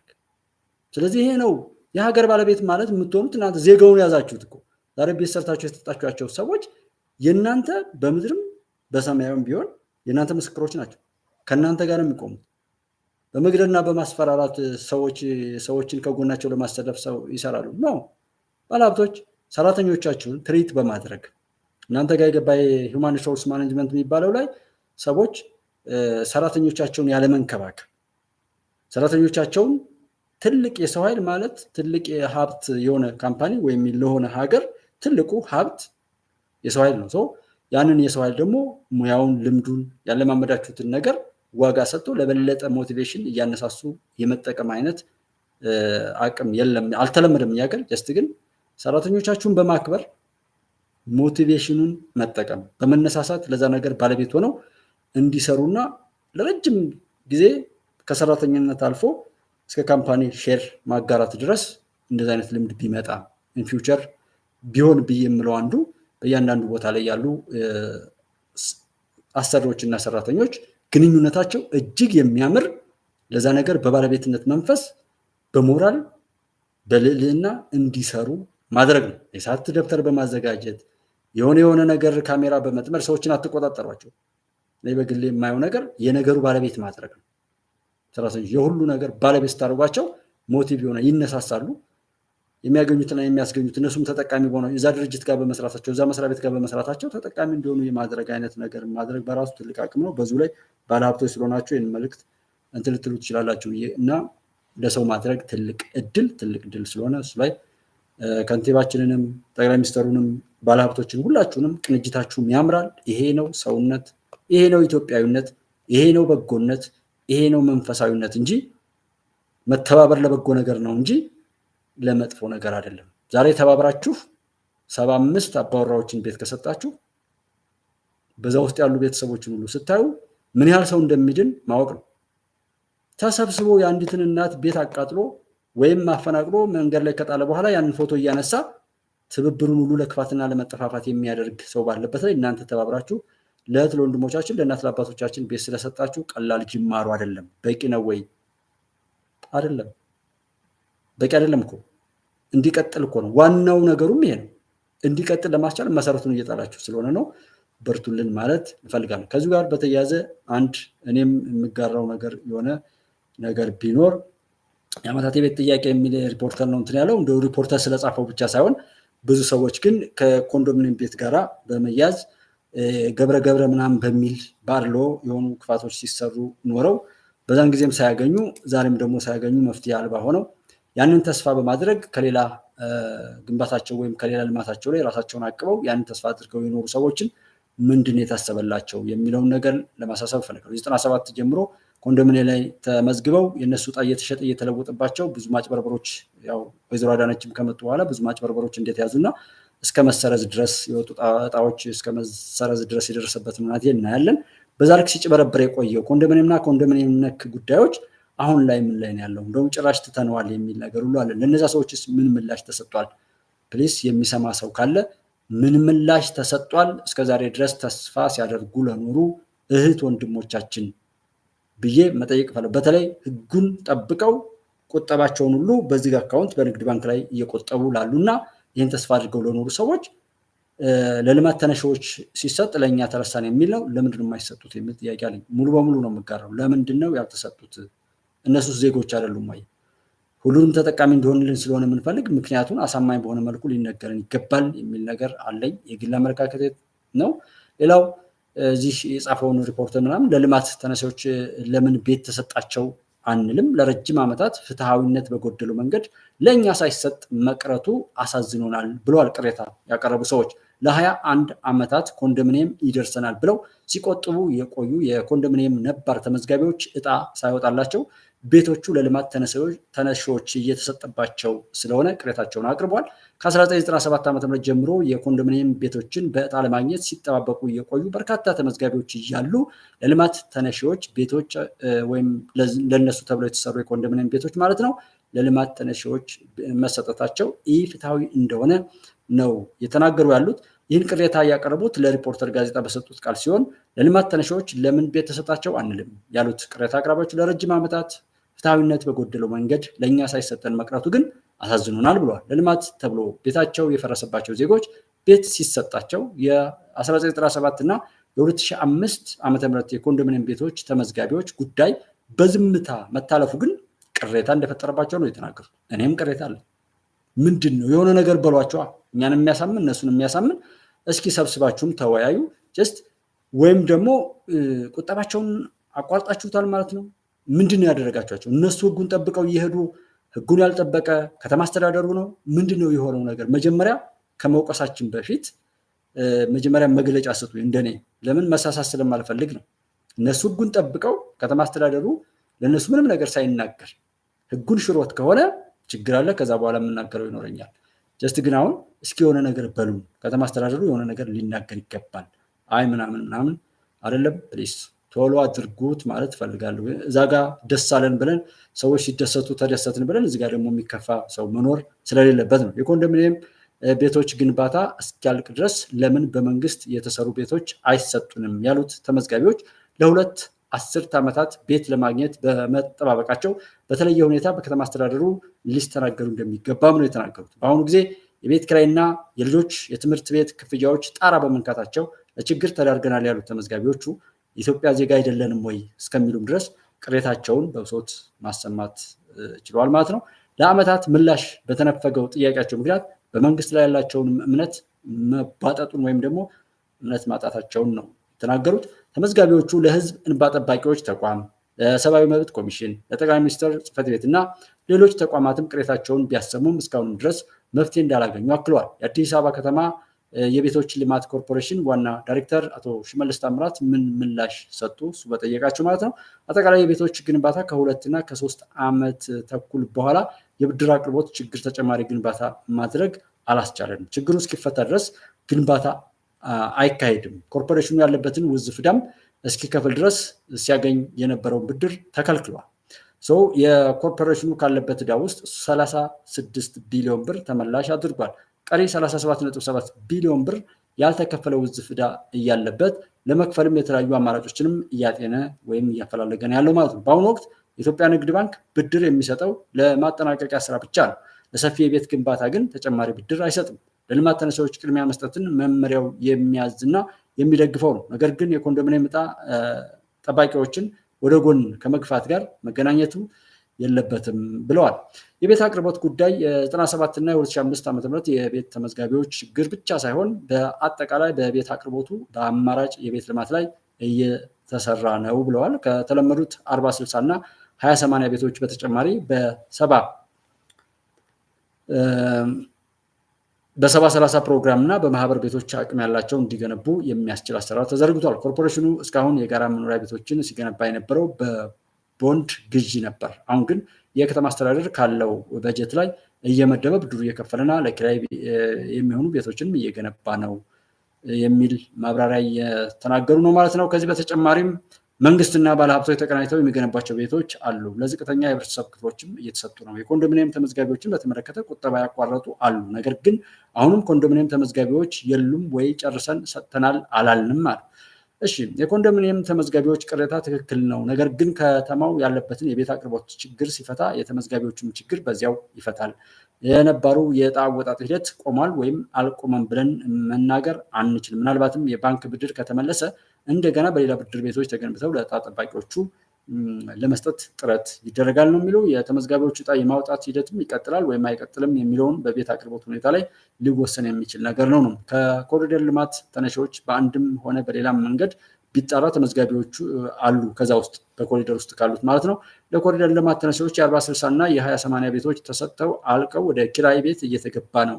የኢትዮጵያ ሕዝብ እንባ ጠባቂ ተቋም የህግና አስተዳደር በደል ምርመራ መሪ ስራ አስፈጻሚ የሆኑት አቶ መንግስቱ ቀና በበኩላቸው በ97 ዓ.ም ከኮንዶሚኒየም ለማግኘት ተመዝግበው ራሳቸው ማለት ነው ዕጣ ያልወጣላቸውን በተመለከተ ኮርፖሬሽኑን በደብዳቤ መጠየቃቸውን 97 ኮንዶሚኒየም ለማግኘት ተመዝግበው ዕጣ ያልወጣላቸውን በተመለከተ ኮርፖሬሽኑ በደብዳቤ መጠየቃቸውን ነው የገለጡት። ይሁን እንጂ በተደጋጋሚ ጥያቄ ቢቀርብም ምላሽ አለማግኘታቸውን አቶ መንግስቱ ገልጠው እንደገና በደብዳቤ ጠይቀውም ምላሽ ካልተገኘ ወደ ህዝብ ተወካዮች ምክር ቤት ማምራት ማቀዳቸውን ወይም የታቀደ መሆኑን አብራርተዋል ነው። ቢኮዝ ይሄ የቤት ጉዳይ ምን እንደሆነ ታውቃላችሁ። ሰብናችን በተብላሸበት ሁኔታ ላይ ትንሽ ትልቁ የገዥነት የበዝባዥነት ውርስ ሁሉም ሰው የሚወርስበት ነገር አለ። በተለይ አከራዮቹ በጣም ነው የሚያነጋግሩት ንግግር ራሱ በጣም የሚያሳዝን ነው። የማያቸው አሁን 50% ምናምን እንኳን በእንሰሞን እኛ ጋር 15,000 ብር ነው ያደረገችው አሁን የኔን እና ሲያረጉት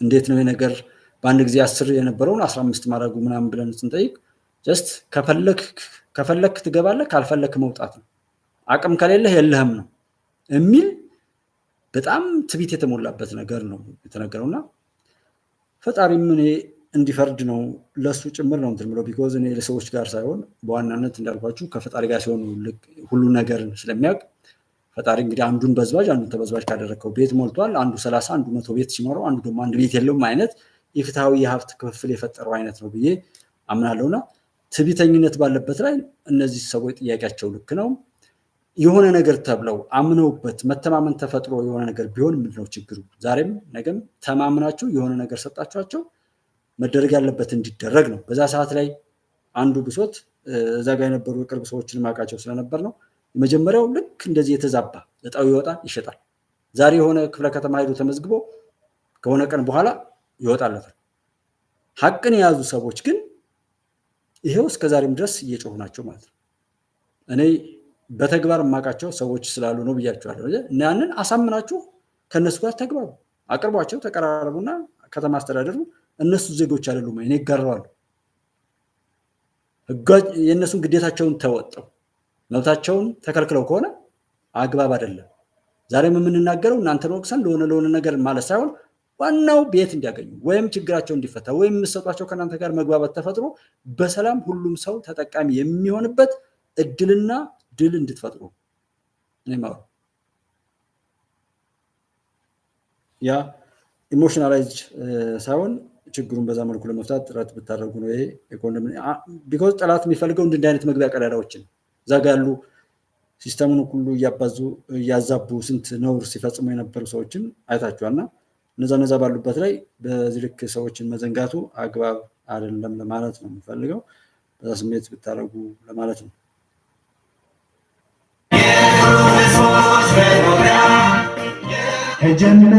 ተጀመረ እስከ 500,000 ብር ሽልማት የሚያስገኘው በአዲስ ዓመት አዲስና በአይነቱ ለየት ያለ የውትድርና ስልጠና ቻሌንጅ ምዝገባው ተጀመረ የመከላከያ ሚኒስቴርና የአየር ኃይል ከኮር ቴሌቪዥን ብሮድካስቲንግ ሰርቪስ ጋር በመተባበር ታላቅ ሀገራዊ ቻሌንጅ ሾው ላይ ለመወዳደር ፍላጎት ያላችሁ ኢትዮጵያውያን ይሄ ማስታወቂያ ከወጣበት ቀን ጀምሮ በተከታታይ 7 የሥራ ቀናት መመዝገብ የምትችሉ ሲሆን በቅድሚያ የሚከተሉትን መስፈርቶች ማሟላት ይጠበቅባችኋል ዜግነት ኢትዮጵያዊ ጾታ አይለይም እድሜ ከ18 ዓመት እስከ 25 ዓመት ያላገባ ወይም ያላገባች የትምህርት ደረጃ ከ10ኛ ክፍል በላይ የሆነ ወይም የሆነች የፖለቲካ ፓርቲ አባል ያልሆኑ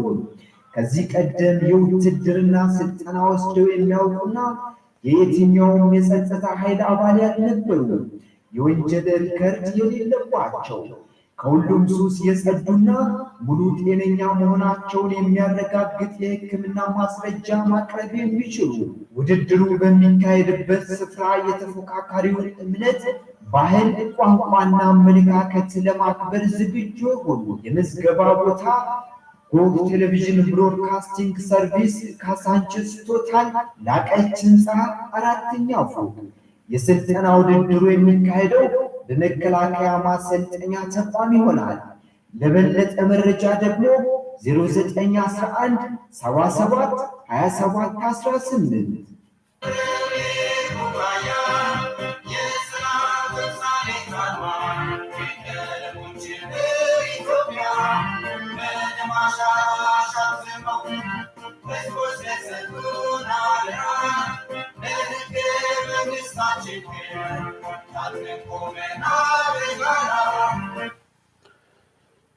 እንግዲህ ይሄን ቻሌንጅ እንትን ብላችሁ እስኪ የመከላከያ ሰራዊትን ልፋትና ድካም ለመረዳት የሚያስችል ዕውቀት ሼር አድርጉ በዛውም አንደኛ ለሚወጣው 500,000 ብር ሁለተኛ ለሚወጣው 300,000 ብር ሶስተኛ ለሚወጣው ደግሞ 100,000 ብር ሽልማት አለው የተዛባ ግንዛቤ አጣሩት ይሄ ውድድር ነው። አንዲት የሆነች ካምፕ ላይ በተመረጠችው ቦታ ላይ ነው የካሜራ ባለሙያዎች ትሬኒንጋቸው ለ20 ቀን 20 ሰው ብቻ ነው የሚፈልጉ 20 ሰዎች ለ20 ቀን ትሬን አድርገው መከላከያ በሰጣቸው ስልጠና ውስጥ ላይ የተሰጣቸውን ስልጣን ማጠናቀቅ ነው ቻሌንጁ።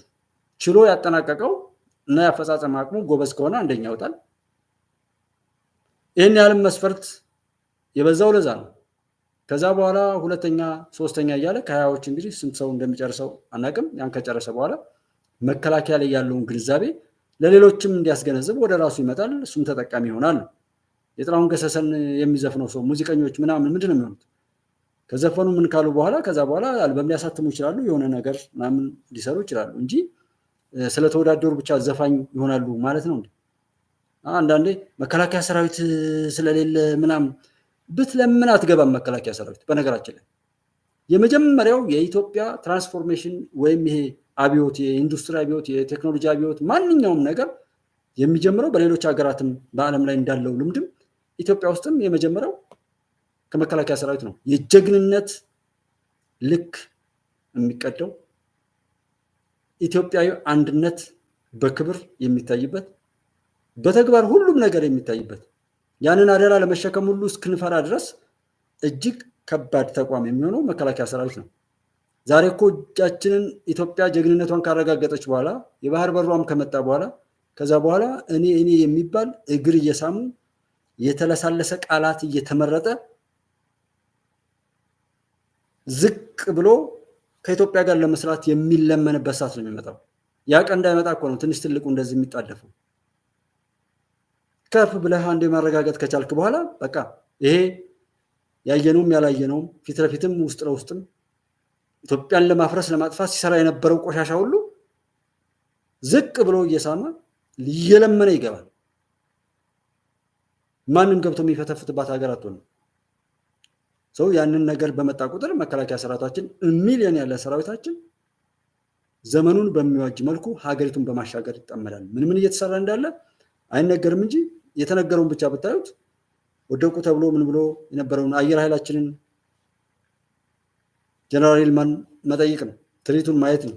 ሱ30 ምናምን ያለውን ብትረሱትም ከዛ በፊትም ደግሞ ተገዝተው ኢትዮ ኤርትራ ጦርነት በኋላ ላይ የተጣሉትና ያንን አየር ኃይል እንዳይኖራት አድርጎ የሰራው ቡድን ከዛ በኋላ ጀነራል ይልማ መርዳሳ መጣው ምን እንደሰሩ ማሰብ ነው፣ መገመት። በቃ አንዱ ትንሽ የገባችሁ ነው፣ ብዙም ደግሞ እንዳይበዛ ማለት ነው። በዛ ልክ ሀገሪቱ ሊያሻግር የሚችል ኢትዮጵያ ሊመጥን የሚችል ዩኤኢ መጣ እዚህ ትሬን የምታደርገው ለምንድን ነው? ከኢትዮጵያ አየር ኃይል ጋር ልምምድ ያደረገችው ዩኤኢ ምን ልታደርገው? ኢትዮጵያዊ ጠላት እንደሚያወራው እንዳይመስላችሁ፣ ወይም ኢትዮጵያዊ ቋንቋ የሚናገር ጸረ ኢትዮጵያ ባንዳ በቀቀን እንደ ጩኸው እንዳይመስላችሁ። በዛ ተዳፍሮ የሚመጣም ካለ ልኩን ይይዛል። እኔ ጠላቶች አይደለም ለኔ የሚያሳስቡ እንደኔ ኢትዮጵያዊ ለመሆን የሚሰራ የሚጥር የሚያስብ በዛ ነገር በበጎ የቆመ ሁሉ አሸናፊ ይሆናል። በራሱ ላይም በሌሎች ላይም በክፋት በጥፋት ለዛ የሚተባበርና ለዛ የሚሰራ ደግሞ ይጠፋል። ከዛ ውጭ ኒኩለር ይኑረው ግብፅ አታሳስብም። መካከለኛው ምስራቅ ሰላሙ እንደዚህ ነው። ማንም ጉልበታም ይበል ችግር የለው፣ እኛ ሀቅን እንያዝ። መካከለኛው ምስራቅ ያው እንደዚህ ተደጋግሞ እንትን የተባለ ነው። እሱም እስከ የመን ድረስ የሚመጣ ነው። ፍንጥርጣሪው ነገር እኛ ሀገርም ሊደርስ ይችላል። እሱ የራሱን ስራ ስላለው ነው። ለምሳሌ እንደዚህ ሆነን አይ ግብፅ እንድስላለች ነው አርሲሲ ምናምን እሱ ከወደቀ በኋላ የሚመጣው ነው። ምናልባት ስለ ግብፃውያን ወይም ግብፅን ይዞ ከኢትዮጵያ ጋር በበጎ ለመደራደር የሚሞክረው የሚል ነገር ደጋግሜ አውርቻለሁ። እሱ ነው የሚሆነው። ስንት ያወጣል? አርሲሲ አያሳስብም። በተዘጋጀበት ነገር ሁሉ ቀድሞ ፈጣሪ መጥቶታል። አይ ቲንክ ኡስታዝ ላይ በስልክ ሁሉ ደውዬ እንደዛ አይነት ሀሳብ ሰጥቼ አውቃለሁ። እና እንደዛ አይነት ነው የሚሆነው። እዚህ ጋር ያለውም ነገር ቢኖር ሃይማኖታዊ ጃሃዳዊ ነገር ለማድረግ ይሞከራል። የጸሎት ሰዎች ዱዓ የሚያደርጉ ሙስባ የሚዘክሩ ለፈጣሪ የሚታዘዙ ቅን የሆኑ ሰዎች ምንም ነገር አይነካቸውም። ይሄ በሀገራችንም በየትኛውም ዓለም ላይ ያለ ሰው ሀቀኛ መሆን ነው። በየትኛውም ዓለም ጫፍ ላይ ያላችሁ ኢትዮጵያውያን ደግሞ ከምን ጊዜውም በላይ አብራችሁ ቁሙ። አሁን ሊባኖስ ላይ እንደዚህ ያሉ ነገሮች አሉ። አስቀድሞ መንግስት ለማማረር ምናምን የሚሞክር እሱ ጠላትነት ነው። ስትሄዱ ያላማከራችሁት መንግስት ሊሆን ይችላል። ሌላም ጊዜ ስለሚያናደኝ ነው። ይሄ የሆነ ጊዜ በህገወጥ ልጆችን እየወሰወሱ ከየሰፈሩ እያስኮበለሉ ይዞ ሄድ የነበረው ኃይል ወስዶ በየበረሃው በየእንትኑ ኢትዮጵያዊ ዜጎችን ወንድሞችን ከጣለ ካዋረደ በኋላ እዛ ቦታ ላይ ከወሰደ በኋላ እንደገና አረቂ እንዲሸጡ አገሪቱ ላይ ያለው ህግ የሚከለክለው ነገር ሁሉ እንዲያደርጉ ያለማመደ በክፋትና በጥፋት ላይ ካሰለፈ በኋላ ራሱ ጠቁሞ አስይዞ እንደ አይነት ጨዋታው ይጫወቱ ነበር። እንደ አይነት ጨዋታ ላይክ ሊቢያ ላይ የክርስትና እምነት ተከታዮች ምናምን ስለሆኑ ብቻ ተብሎ ላይቭ አዲስ አበባ ልጆች ታስታውሳላችሁ፣ አንድ ሰሞን ስናለቅስ የሰነበት ነው። አቶ መለስ እያለ ላይቭ ላይ አንገታቸው የተቆረጡ እህት ወንድሞቻችን አሉ። ከቆጨን ሌሎች እዛ ቦታ እንዳይሄዱ ያንን አይነት የማንም መጫወቻ እንዳይሆኑ በሀገራቸው ላይ መብት እንዲኖራቸው ሀገራችን ጠንካራ ብትሆን ያንን በምን መልኩ መያዝ እንደምንችል ሌላም ቀን ሌላ ዜጋ ሄዶ የማንም መጫወቻ እንዳይሆን ለማድረግ የምንችለው ሀገርን ስንሰራ ነው። ያንን በዛ በኩል ያወራቸዋል። በዚህ ጋር ሀገር እንዲፈርስ ይሰራል። ደግሞ ነገ መጥቶ ይሄው እንደዚህ ይላል። በዚህ ጋር ወስውሶ ያሳፍራል። ህገወጥ ደላላና ምናምን ተመሳጥሮ ይሰራል። ከዛ ከሄዱ በኋላ ደግሞ ወንጀል አሰርቶ ያሳስራል። ከታሰሩ በኋላ ይሄው ታሰሩ። የኢትዮጵያ መንግስት እኮ ምንም አያደርግም ይላቸዋል። ያለችዋን ከረንሲ ለማስጠፋት ተብሎ የሸኔና ጽንፍ ላይ እንትን ያሉት ግብፃውያን ጋር ምናምን የሚሰሩ ሰዎችን እስር ቤት ፎቶ ለዜጎቹ ክብር የማይሰጥ መንግስት ተብሎ ባለ በሌላ አቅሙ አመላለሰ አመጣ። ይሄው አገር የሚያፈርሱት ሆኑ። ዛሬም እዛ ቦታ ላይ ያላችሁት የመጀመሪያው አብራችሁ ቁሙ። የትኛውም የዓለም ጫፍ ላይ የኢትዮጵያ መሻገር እውን እየሆነ በመጣ ቁጥር ክፉዎች ክፋታቸውን መግለጥ ይጀምራሉ። ያኔ ዜጎቻችንን መጠበቅ ያስፈልገናል። የምንጠብቀው ደግሞ አብራችን ቆም ነው። ይሄ ያሳደጉት ቡችላ፣ ይሄ ያሳደጉት ጸረ ሀገር፣ ጸረ ሰላም፣ ጸረ ልማት፣ ጸረ ምናምን ምናምን ብለው ያሳደጉ ሀገራት ሁሉ ለኢትዮጵያ መጥፋት ኢትዮጵያዊ የሚመስሉ ዜጎችን ያሰለጠኑ ሁሉ ያሰለጠኗቸው ውሾች በአደጉበት ቤት መናከስ ጀምራል።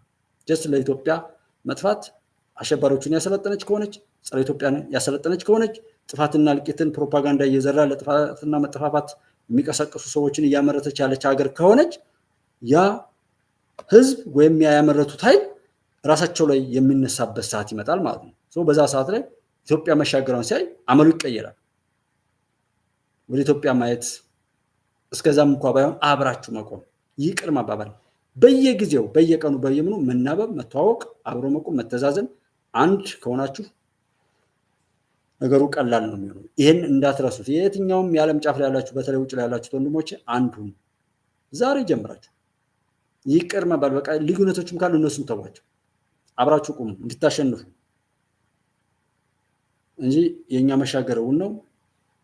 ማንኛውም ነገር እንደዛ ስለሚሆን ኢትዮጵያ ታበጽሕዋ እግዚአብሔር፣ ኢትዮጵያ ተሻገራ ትቀጥላለች። ማንም ምንም ቢል አያመጣም። በየትኛውም ቦታ ላይ ታሪካችንን በብርሃን እንጻፍ። ሰው ይሄው አየው፣ የሻለት ያየዋል፣ ያላየ ደግሞ ቀረበት ነው የምንለው። መቶ ሰው ይሄው፣ እኛ መናገራችንን መስራታችን ነው። የትም ቦታ ላይ ሲሆን ከሰው ምላሽ አትጠብቁ። የእናንተ ግንኙነት ከሌላ ነው መሆን ያለበት። ከሰው ምላሽ ጠብቃችሁ ሳይሆን ያን ነገር ስታደርጉት ከፈጣሪያችሁ ጋር ከውስጣችሁ ጋር የሚሰማችሁን ስሜት እያደረጋችሁ አርጉት። በቃ እናንተ ውዶች እንደሆናችሁ፣ እናንተ ምርጦች እንደሆናችሁ፣ ከእናንተ ጋር የቆመ እድለኛ እንደሆነ ካልሆነም ቀረበት በሚል መንፈስ ራሳችሁን በንጽህና ያዙ ነው ብለው ያኔ ድል እናደርጋለን። ማንም ይባል ማንም ኢትዮጵያን ወደ ኋላ የሚመልስ የለም። ሁሉም በሚገባው ይሸከፋል። ምንም ምናልባት ቀጭን ነው ብላችሁ እንዳትንቁ። ሰላም ደሩ። ቻው። ኢትዮጵያ ታሸንፋለች።